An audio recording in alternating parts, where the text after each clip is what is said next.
मिठी में पीअण जे पानी जो बहरान पैदा थी वियो। क़ौमी अवामी तहरीक जे सॾ ते शहरनि 1 किलोमीटर पैदल मार्च करे एहतजाजी धरणो हयो।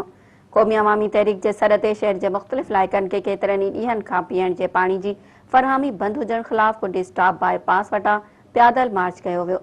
QAT जे अॻवाननि शाहनवाज़ हिंगोर जो, ज़ाहिद गुल ओठो, मोहम्मद नोहड़ियो, पुरुषोत्तम दानिश परमार ऐं लोक फनकारा मरियम नाज़ जी अॻवानी में निकितल मार्च में वॾे अंग में शहरनि सां गॾु औरतुनि ऐं ॿारनि शिरकत कई।